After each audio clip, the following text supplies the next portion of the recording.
नमस्कार, आप देख रहे हैं इंडिया न्यूज। आपके साथ मैं हूं रचना। शुरुआत करेंगे दुनिया की सबसे तेज बुलेटिन न्यूज रिपोर्ट की, जिसमें हम आपको दिखाएंगे सिर्फ 22 मिनट में देश दुनिया की 222 बड़ी खबरें। सिर्फ 22 हमारे साथ बने रहिए। पूरे देश, दुनिया और खेल जगत की तमाम बड़ी खबरें हम आपको देंगे। दिल्ली में बीजेपी विधायक पर जानलेवा हमला हुआ है। रात के अंधेरे में हमलावर ने बीजेपी विधायक जितेंद्र सिंह शंटी पर 3 राउंड फायरिंग की। दिल्ली के शादरा से बीजेपी विधायक जितेंद्र सिंह शंटी पर उनके घर के बाहर ही गोली चलाई गई। हमले में विधायक बाल बाल बचे। घटना दिल्ली के विवेक विहार इलाके की है। हमले की पूरी वारदात घर के बाहर लगे सीसीटीवी कैमरे में कैद हो गई। आप तस्वीरों में देख सकते हैं कि कैसे शंटी और बदमाश के बीच हाथापाई हो गई। मामला सुबह करीब 5:30 बजे का है। काफी देर तक डोरबेल बजाने के बाद भी जैसे ही शंटी बाहर निकले तो हमलावर ने उनका कॉलर पकड़ लिया। काफी देर तक हाथापाई के बाद हमलावर ने तमंचा निकाला। ताबड़तोड़ 3 राउंड गोलियां चला दी। एक गोली उनके पैर को छूती हुई निकल गई। हमलावर ने हेलमेट पहन रखा था। हालांकि गोली चलाने के बाद उसने हेलमेट फेंक दिया। सीसीटीवी फुटेज के आधार पर जांच जारी है।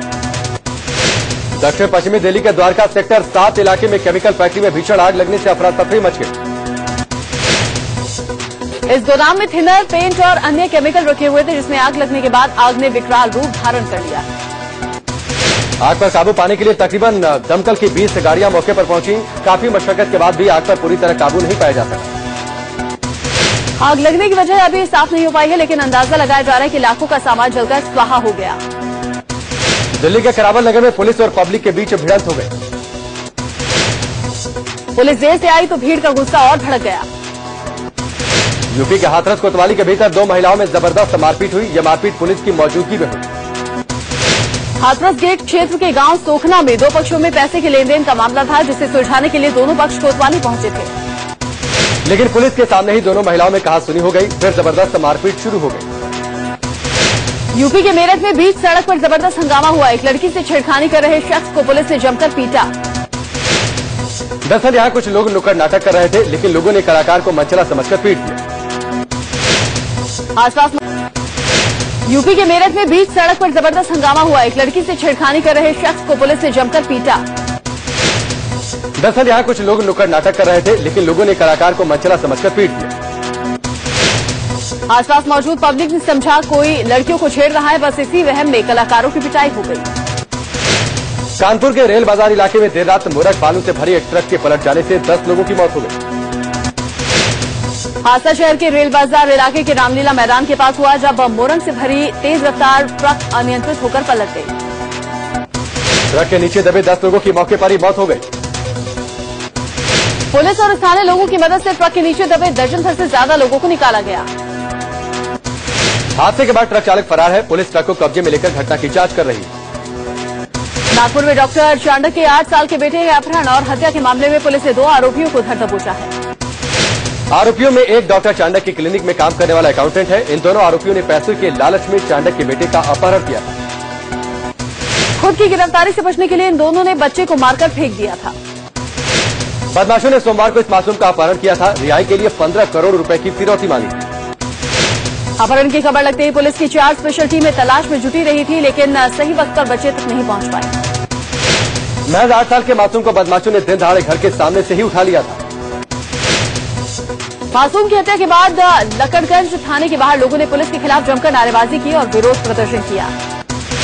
नागपुर में पिछले साल भी ऐसा ही एक मामला सामने आया था, जिसमें 8 साल के एक बच्चे की अगवा करने के बाद हत्या कर दी गई।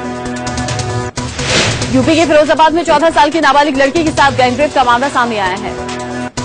आरोप है कि लड़की को उसकी सौतेली मां और मामा ने दिल्ली में बेच दिया था, जिसके बाद 3 लोगों ने 10 दिनों तक उसके साथ रेप किया। मौका पाकर लड़की दिल्ली से भागकर 25 अगस्त को फिरोजाबाद पहुंची। पुलिस से अपनी आपबीती बताई। मामला चाइल्ड लाइन तक पहुंचा, तब पुलिस ने 5 लोगों के खिलाफ गैंगरेप का मामला दर्ज किया। गाजियाबाद की मसूरी में एक शख्स पर 8 साल की बच्ची से रेप का आरोप लगा है। आरोपी बच्ची के पड़ोस में ही रहता था। आरोपी को हिरासत में लेने के बाद मेडिकल जांच के लिए भेजा गया। इलाहाबाद में टीजीटी और पीजीटी एग्जाम के लिए छात्रों ने हंगामा कर दिया। छात्र माध्यमिक शिक्षा चयन बोर्ड के दफ्तर के सामने प्रदर्शन कर रहे थे। जब कोई अफसर ज्ञापन लेने नहीं आया तो गुस्साए छात्र ऑफिस के अंदर घुसकर हंगामा करने लगे। इलाहाबाद में हाईकोर्ट के वकीलों ने कीटगंज थाने के बाहर जमकर हंगामा किया। वकीलों का आरोप था कि जब वो मारपीट की शिकायत लेकर कीटगंज थाने में पहुंचे तो थाना अध्यक्ष ने बदसलूकी की। इस बात से गुस्साए वकीलों ने सड़क पर जमकर हंगामा किया और थाना इंचार्ज के खिलाफ शिकायत की मांग की। नोएडा के सेक्टर 58 के फ्लैट में घुसकर महिला की हत्या कर दी गई। वारदात के वक्त महिला घर में अकेली थी। हत्या से पहले महिला के हाथ पैर बांध दिए गए थे। घर की एक अलमारी का ताला टूटा हुआ था। आशंका जताई जा रही कि हत्या लूटपाट के इरादे से हुई। बलिया के उभाव थाना क्षेत्र के तुर्ती पार घाट के पास एक बीएसपी के नेता और उनके बेटे की हत्या कर दी गई। 2 बाइक में सवार 4 बदमाशों ने बीएसपी नेता परशुराम तिवारी और उनके बेटे पर ताबड़तोड़ फायरिंग कर हत्या कर दी। बीएसपी नेता अपने बेटे के साथ एक रिश्तेदार के अंतिम संस्कार से लौट रहे थे, तभी उन पर हमला हुआ। बीएसपी नेता और उनके बेटे की हत्या का आरोप एसपी नेता राजेंद्र मिश्रा पर लग रहे हैं। पुलिस ने एसपी नेता राजेंद्र मिश्रा और 4 अज्ञात लोगों के खिलाफ मामला दर्ज कर जांच शुरू कर दी। बर्मिंघम वनडे में टीम इंडिया ने अंग्रेजों को धूल चटाते हुए ये मैच 9 विकेट से जीत लिया है। टीम इंडिया 5 मैचों की सीरीज में 3-0 से इस पर कब्जा कर चुकी है। टीम इंडिया इंग्लैंड में 24 साल बाद कोई द्विपक्षीय सीरीज जीता है। इससे पहले टीम इंडिया ने साल 1990 में इंग्लैंड में मैच जीता था। टीम इंडिया के कप्तान धोनी ने भी एक नया रिकॉर्ड अपने नाम कर दिया। धोनी टीम इंडिया के सबसे सफल कप्तान बन गए हैं। धोनी ने बतौर कप्तान टीम इंडिया को 91 वनडे मैचों में जीत दिलाई है। धोनी ने इस रिकॉर्ड का पूरा श्रेय अपने साथी खिलाड़ियों को और अपने सीनियर खिलाड़ियों को दिया। इससे पहले यह रिकॉर्ड अजहरुद्दीन के नाम था, जिन्होंने बतौर कप्तान 90 वनडे मैचों में टीम इंडिया को जीत दिलाई थी। टीम इंडिया की तरफ से अजिंक्य रहाणे ने शानदार प्रदर्शन करते हुए शतक जड़ा। रहाणे ने 100 गेंदों पर 106 रनों की धुआंधार पारी खेली। रहाणे का यह शतक उनके वनडे करियर का पहला शतक है। रहाणे को उनके शतक के लिए मैन ऑफ द मैच का खिताब भी दिया गया। शिखर धवन अपने खराब फॉर्म का खात्मा करते हुए 97 रनों की शानदार पारी खेले। इससे पहले टीम इंडिया ने टॉस जीतकर पहले गेंदबाजी करने का फैसला किया था। गेंदबाजों ने धोनी के इस निर्णय को बिल्कुल भी जायर नहीं करार होने दिया और इंग्लैंड की पूरी टीम को 206 रनों पर आउट कर दिया। वहीं शमी ने भी 7.3 ओवर में शानदार गेंदबाजी करते हुए 3 विकेट लिया। भुवनेश्वर कुमार ने शानदार गेंदबाजी करते हुए 2 विकेट लिए। रविंद्र जडेजा ने भी अपनी फिरकी का जादू चलाया, 2 विकेट झटके। अश्विन और रैना ने भी इंग्लैंड के बल्लेबाजों को परेशान करते हुए एक विकेट झटका। जमैका के दावक हुसैन बोर्ड की टीम ने प्रदर्शनी क्रिकेट मैच में युवराज सिंह की टीम को हरा दिया। बोर्ड ने केवल 19 गेंदों में 5 छक्कों की बदौलत 45 रन की तूफानी पारी खेली। जापान से पीएम नरेंद्र मोदी भारत के लिए रवाना हो चुके हैं। दोपहर 3 बजे तक दिल्ली पहुंचेंगे। भारत रवाना होने से पहले पीएम नरेंद्र मोदी ने जापानी निवेशकों को भारत आने का न्यौता दिया। मोदी ने कहा कि भारत में व्यवसाय के लिए कायदे कानून आसान कर लाल फीताशाही खत्म कर दी गई है। जापान दौरे के दौरान पीएम नरेंद्र मोदी अलग ही पहलू देखने को मिल रहा है। उन्होंने प्रवासी भारतीयों के कार्यक्रम में लोगों के साथ वंदे मातरम गुनगुनाया। स्कूली छात्राओं ने वंदे मातरम गाना शुरू किया तो पीएम खुद को रोक नहीं पाए। पीएम ने बच्चों के साथ तस्वीरें खिंचवाई और ऑटोग्राफ भी दिए। इससे पहले टोक्यो में टाटा कंसल्टेंसी सर्विसेज के कार्यक्रम में पीएम ने ड्रम पर हाथ आजमाया।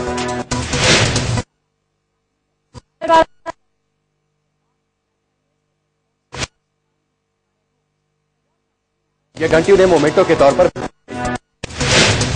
नेताओं को गीता भेंट करने को लेकर मोदी ने कहा कि उनके पास इसके सिवाय देने के लिए कुछ नहीं और दुनिया के पास लाने के लिए पाने के लिए कुछ नहीं। सियासी विरोधियों पर चुटकी लेते हुए मोदी ने कहा कि जापानी नेताओं को गीता भेंट करने से सेकुलर मित्र नाराज हो सकते हैं। भारतीय समुदाय से मोदी ने अपील की कि हर भारतीय 5 जापानी परिवारों को भारत जाने के लिए प्रेरित करे। शेयर मार्केट में कारोबारियों से मोदी ने अपील की कि भारत में वो निवेश के अपार मौके हैं जिसका लाभ उठाएं। पीएम ने जापानी कारोबारियों को भरोसा दिलाया कि भारत में कारोबार के लिए हर सुविधा मिलेगी। मेट्रो में निवेश का ऑफर देते हुए मोदी ने कहा कि भारत में 50 ऐसे शहर हैं जहां मेट्रो ट्रेन की संभावना है। पीएम ने यह भी कहा कि जापान के पास हार्डवेयर है तो भारत के पास सॉफ्टवेयर है, दोनों एक दूसरे के बगैर अधूरे हैं। पीएम ने जापानी कारोबारियों को 3D यानी डेमोक्रेसी, डेमोग्राफी और डिमांड का मंत्र दिया। मोदी ने कहा कि भारत में डेमोक्रेसी, युवा आबादी और डिमांड के चलते कारोबार के लिए मुफीद माहौल है। जापान दौरे के चौथे दिन पीएम नरेंद्र मोदी राजधानी टोक्यो में कई जापानी प्रतिनिधियों से भी मिले। टोक्यो की सेक्रेड हार्ट यूनिवर्सिटी में मोदी ने कहा कि उनकी कैबिनेट में 25% महिलाएं हैं जो कि देश के लिए अहम फैसले लेती हैं। कांग्रेस सांसद शशि थरूर ने पीएम की तारीफ करते हुए कहा कि जापान को उसके हक के मुताबिक महत्व दिया जा रहा है। भारत को बुलेट ट्रेन बेचने को लेकर जापान और चीन में होड़ शुरू हो गई है। जापान से करार हुआ तो अब चीन ने भी ऑफर दिया है। चीन ने कहा कि वो हाई स्पीड ट्रेन को लेकर भारत से सहयोग करने के लिए तैयार है। भारतीय प्रधानमंत्री नरेंद्र मोदी की जापान यात्रा के दौरान दोनों देशों की बढ़ती नजदीकी पर चीन के अखबारों और विशेषज्ञों ने सधी प्रतिक्रिया दी है। ग्लोबल टाइम्स ने लिखा है कि चीन और भारत के रिश्ते मोदी और आबे के बीच बढ़ रही दोस्ती से ज्यादा गहरे हैं। केंद्र में मोदी सरकार के 100 दिन पूरे हो गए हैं। मोदी ने 26 मई को प्रधानमंत्री पद की शपथ ली थी। बीजेपी ने जहां 100 दिन के एनडीए कार्यकाल को सफल बताया, तो वह कांग्रेस सरकार के दावे को खारिज कर रही है। मोदी सरकार के 100 दिन पूरे होने पर इंडिया न्यूज ने सर्वे किया। हमने लोगों से सरकार के प्रदर्शन पर तमाम सवाल पूछे। 100 दिन में मोदी सरकार ने किसके लिए काम किया, इस सवाल के जवाब में 48.5% लोगों ने कहा विकास के लिए। क्या 100 दिनों में मोदी सरकार जनता से जुड़ पाई है? सवाल के जवाब में करीब 76% लोगों ने हाँ में जवाब दिया, जबकि 19% लोगों ने ना में जवाब दिया। महंगाई के सवाल पर महज 27% सरकार के साथ दिखे, तो 70% सरकार के खिलाफ। काले धन को लेकर 66% सरकार की कोशिशों से संतुष्ट दिखे, तो 19% निराश। 69% ने मोदी सरकार को यूपीए से कम भ्रष्ट बताया, तो 15% ऐसा नहीं मानते। 66% जनता मानती है कि मोदी सरकार ने संसद की साख लौटाई, तो 21% ऐसा नहीं मानते। 67% लोग मानते हैं कि मौजूदा सरकार ने पीएमओ की साख लौटाई है, जबकि 22% ऐसा नहीं मानते। 68% लोगों को कश्मीर मसले के समाधान के लिए मोदी सरकार की शुरुआत सही लगी, तो 23% को गलत। 63.7% जनता नहीं चाहती कि मोदी नवाज शरीफ से बात करें। 58.7% का मानना है कि मोदी राज में वो सुरक्षित हैं, और वहीं 34.3% ऐसा नहीं मानते। 48.3% लोग मानते हैं कि मोदी राज में धार्मिक तनाव बढ़ा है। 76.3% लोगों को मोदी की विदेश नीति अनूठी लगती है, तो 14% की राय अलग है। बांके बिहारी की नगरी मथुरा में कांग्रेस की नेता और फिल्म एक्ट्रेस नगमा पहुंची। यहां नगमा ने मोदी सरकार पर जमकर निशाना साधा। सुप्रीम कोर्ट के पूर्व न्यायाधीश पी सतशिवम को केरल का राज्यपाल बनाए जाने की चर्चा ने विवाद खड़ा कर दिया है। केरल के मुख्यमंत्री ओमान चांडी ने कहा कि इस बारे में केंद्र ने राज्य सरकार से सलाह नहीं की। चांडी ने कहा कि राज्यपाल की नियुक्ति से पहले राज्य के मुख्यमंत्री से सलाह करना एक आम बात है। उम्मीद है कि केंद्र सरकार परंपराओं का पालन करेगी। लोकसभा में नेता प्रतिपक्ष का पद पाने में असफल कांग्रेस को 5 संसदीय स्थायी समिति की अध्यक्षता हासिल हुई। कांग्रेस के सदस्य वित्त, विदेश, गृह मंत्रालय, विज्ञान और प्रौद्योगिकी और विधि और कार्मिक मंत्रालय से जुड़ी संसदीय समिति की अध्यक्षता करेंगे। राहुल गांधी विदेश मंत्रालय संबंधी समिति के सदस्य हैं, जबकि कांग्रेस अध्यक्ष सोनिया गांधी अब तक घोषित किसी समिति में शामिल नहीं है। बीजेपी के दिग्गज नेता लालकृष्ण आडवाणी को सूचना एवं प्रौद्योगिकी से जुड़ी संसदीय समिति का सदस्य बनाया गया है। इस समिति के अध्यक्ष बीजेपी के युवा सांसद अनुराग ठाकुर हैं। आडवाणी के साथ अभिनेत्री रेखा, जया बच्चन और हेमा मालिनी के अलावा सचिन तेंदुलकर को इस समिति का सदस्य बनाया गया है। वहीं अमित शाह के कमान संभालने के बाद बीजेपी टीम में जगह पाने में विफल रहे वरुण गांधी और बीजेपी सांसद परेश रावल को भी समिति में रखा गया। समाजवादी पार्टी के मुलायम सिंह यादव श्रम संबंधी समिति के सदस्य हैं। वहीं मुलायम के करीबी रहे अमर सिंह खाद्य सार्वजनिक वितरण और उपभोक्ता मामलों संबंधी समिति के सदस्य हैं। केंद्र सरकार जल्द ही नए सेंसर बोर्ड का गठन करेगी। सूचना और प्रसारण मंत्री प्रकाश जावड़ेकर ने कहा कि सेंसर बोर्ड में करप्शन की घटनाओं को सरकार ने काफी गंभीरता से लिया और तुरंत एक्शन भी लिया। जावड़ेकर ने कहा कि किसान चैनल की तैयारी जोरों पर है, जो कि किसानों को उनके काम की सारी जानकारियां देगा। समाजवादी पार्टी के मुखिया मुलायम सिंह यादव 7 और 8 सितंबर को मैनपुरी उपचुनाव के लिए जनसभा करेंगे। मैनपुरी सीट से उन्होंने अपने भाई के पोते तेज प्रताप सिंह यादव को प्रत्याशी बनाया है। मुख्यमंत्री भूपेंद्र सिंह हुड्डा ने हरियाणा को सूखाग्रस्त घोषित किया और किसानों को प्रति एकड़ 4000 के मुआवजे का ऐलान भी किया। सूखे से निपटने के लिए हुड्डा ने केंद्र से 4829 करोड़ के पैकेज की भी मांग की है। टाटा ट्रकों की खरीद में पूर्व army chief general VK Singh को रिश्वत की पेशकश के मामले में तेजिंदर सिंह की जमानत याचिका खारिज हो गई। इसके साथ ही तेजिंदर सिंह को 20 अक्टूबर तक के लिए न्यायिक हिरासत में भेज दिया गया। अगली सुनवाई 4 सितंबर को होगी। इस मामले में सीबीआई को नोटिस भेजा है। सुप्रीम कोर्ट ने एक अहम फैसला सुनाते हुए कहा कि फांसी की सजा पर पुनर्विचार याचिका की सुनवाई अब ओपन कोर्ट में होगी। मौत की सजा पाए मुजरिम जिनकी पुनर्विचार याचिका 3 से कम जजों की बेंच ने खारिज कर दी थी, वो 1 महीने के भीतर दोबारा ओपन कोर्ट में पुनर्विचार याचिका दायर कर सकेंगे। ऐसी याचिका की सुनवाई 3 जजों की बेंच करेगी। सुप्रीम कोर्ट ने किंगफिशर एयरलाइंस के मालिक विजय माल्या को तगड़ा झटका लगा है। कोर्ट ने माल्या की उस अर्जी को खारिज कर दिया है, जिसमें माल्या ने यूनाइटेड बैंक ऑफ इंडिया के इरादतन दिवालिया घोषित करने की चुनौती दी थी। 350 करोड़ कर्ज नहीं चुकाने के चलते यूनाइटेड बैंक ऑफ इंडिया ने विजय माल्या को विलफुल डिफॉल्टर घोषित किया। जिसे कलकत्ता हाईकोर्ट ने सही माना। हाईकोर्ट के फैसले को माल्या ने सुप्रीम कोर्ट में चुनौती दी, लेकिन राहत नहीं मिली। मोदी सरकार ने सुप्रीम कोर्ट में हलफनामा दाखिल कर बताया कि गंगा की सफाई कैसे की जाएगी। सरकार ने बताया कि गंगा की सफाई उसकी प्राथमिकता है। सरकार ने सुप्रीम कोर्ट में गंगा की सफाई को लेकर 4 बिंदु पेश किए हैं। गंगा का प्रवाह बरकरार रखना, प्रदूषण रोकना, गंगा को प्राकृतिक स्वरूप में लाना और नदी के संरक्षण के लिए लोगों को जागरूक करना सरकार के 4 पॉइंट्स हैं। डायबिटीज से पीड़ित केंद्रीय वित्त मंत्री अरुण जेटली का मंगलवार को सफल ऑपरेशन किया गया। मैक्स अस्पताल में मेटाबॉलिक एंड बैरियाट्रिक सर्जरी विभाग के निदेशक ने मंगलवार सुबह जेटली की लेप्रोस्कोपी मेटाबॉलिक सर्जरी की। दूरबीन से की गई ये सर्जरी बैरिएट्रिक सर्जरी की तरह ही होती है। जेटली को सोमवार शाम 5 बजे मैक्स में भर्ती कराया गया था। सर्जरी करीब 1 घंटे तक चली। डॉक्टर ने बताया कि सर्जरी सफल रही है। केंद्रीय स्वास्थ्य मंत्री डॉक्टर हर्षवर्धन ने पटना में राजेंद्र चिकित्सा विज्ञान अनुसंधान संस्थान में कालाजार जांच किट का उद्घाटन किया। कालाजार से पीड़ित मरीजों को यहां 1 दिन के लिए भर्ती किया जाएगा। साथ ही सरकार की तरफ से मुफ्त दवाएं दी जाएंगी। 2 दिनों की जम्मू यात्रा के दूसरे दिन मंगलवार को राष्ट्रपति प्रणब मुखर्जी ने माता वैष्णो देवी के दरबार में पहुंचे और दर्शन किया। राष्ट्रपति ने जम्मू कश्मीर के राज्यपाल एनएन वोहरा के साथ पवित्र गुफा के दर्शन किए। आउटर दिल्ली में अब सिरसपुर गांव तक मेट्रो दौड़ेगी। किसानों के 7 महीने के धरने के बाद दिल्ली मेट्रो ने उनकी मांग को मान लिया। मौके पर पहुंचे बीजेपी सांसद उदित राज ने दिल्ली मेट्रो का शुक्रिया अदा किया। पटना से वाराणसी के बीच पहली लग्जरी रिवर क्रूज सर्विस 6 सितंबर से शुरू हो रही है। पटना से वाराणसी के बीच चलने वाले इस क्रूज का नाम राजमहल है। 55 मीटर लंबे इस क्रूज में आधुनिक सुविधाओं से लैस 22 शानदार केबिन है। ब्रेक के बाद एक बार फिर से आपका बहुत बहुत स्वागत है। खबरों में आगे बढ़ेंगे और अब खबर दिल्ली से, जहां दिल्ली पुलिस ने मनचलों से निपटने के लिए खास तैयारी की है। इस दस्ते में 50 महिला कांस्टेबल होंगी, जिन्हें जापानी स्टाइल में ताइक्वांडो सिखाया जा रहा है। इन 50 महिला कांस्टेबल को जापान के black belt trainer taekwondo training दे रहे हैं। ताइक्वांडो सीखी ये कांस्टेबल सिविल ड्रेस में सड़कों, बसों, स्कूल, कॉलेज और मॉल्स में निगरानी रखेंगी। मंचलों को सबक सिखाने वाली ये महिला कांस्टेबल लड़कियों को भी ट्रेनिंग देंगी। फिल्म एक्ट्रेस सयम खन्ना की मौत के मामले में नया ट्विस्ट आ गया है। सयम की छोटी बहन ने सयम की हत्या की आशंका जताई। आपको बता दें कि कुछ दिन पहले सयम खन्ना ने अपने फ्लैट में खुदकुशी कर ली थी।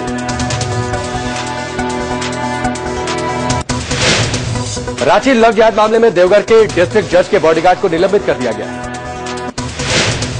इसके अलावा पुलिस विभाग के 3 बड़े अधिकारियों से पूछताछ जारी है। वहीं रंजीत की नौकरानी ने भी इस मामले में कई खुलासे किए हैं। नौकरानी के मुताबिक रणजीत बात बात में अल्लाह शब्द का इस्तेमाल करता था। ग्वालियर के महाराज बाड़े इलाके में नो पार्किंग जोन से 2 व्हीलर उठाने पर बवाल हो गया। स्कूटी उठाने से ये विवाद शुरू हुआ, जिस पर महिला ने बवाल कर दिया।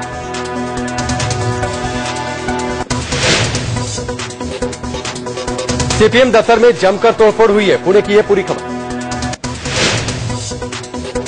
सीपीएम दफ्तर को जलाने की कोशिश भी की गई। दरअसल हिंदूवादी संगठन पर इसका आरोप लगा है।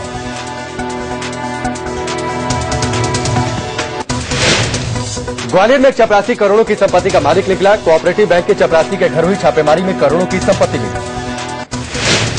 चपरासी के पास से 5 मकान, 1 ड्यूप्लेक्स, 2 गाड़ियां, नकदी जेवरात मिले हैं। कुलदीप यादव को मिलने वाले वेतन के आधार पर उसकी कुल कमाई 15 लाख के आसपास होनी चाहिए, लेकिन छापेमारी के दौरान करोड़ों की संपत्ति मिली। लोकायुक्त पुलिस ने कुलदीप यादव से 3 अलग अलग ठिकानों पर छापेमारी की। पूर्व अटॉर्नी जनरल वाहनवती का मुंबई में लंबी बीमारी के बाद निधन हो गया। वो 65 साल के थे। वाहनवती यूपीए 2 सरकार के दौरान देश के अटॉर्नी जनरल रहे। इराक और सीरिया में सक्रिय आतंकी संगठन आईएसआईएस ने इंटरनेट पर एक और वीडियो जारी किया, जिसमें अमेरिकी पत्रकार स्टीवन सोटलॉफ का सिर धड़ से अलग करते दिखाया गया। इस वीडियो में पत्रकार स्टीवन को नारंगी रंग के जंपसूट में घुटनों के बल बैठे हुए दिखाया गया है। स्टीवन सोटलॉफ नवंबर 2013 में सीरिया से लापता हो गए थे। पिछले महीने वो एक वीडियो में दिखाई दिए थे, जिसमें एक अन्य अमेरिकी पत्रकार जेम्स फॉली का सिर धड़ से अलग करते दिखाया गया। हिंसा और तख्तापलट की आशंका से जूझ रहे पाकिस्तान के प्रधानमंत्री नवाज शरीफ को फिलहाल बड़ी राहत मिली है। संसद के संयुक्त सत्र में सभी दलों ने एक सुर में प्रधानमंत्री नवाज शरीफ का साथ देने की बात कही। वहीं इमरान खान ने भी कहा कि संसद के सत्र में उनकी पार्टी के सांसद हिस्सा लेंगे और अपनी बात रखेंगे।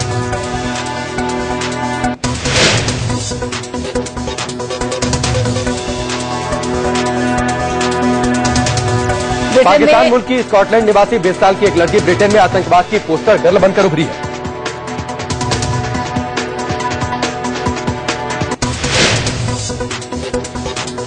और स्कॉटलैंड में रहने वाले पाक बिजनेसमैन की बेटी है अक्सा।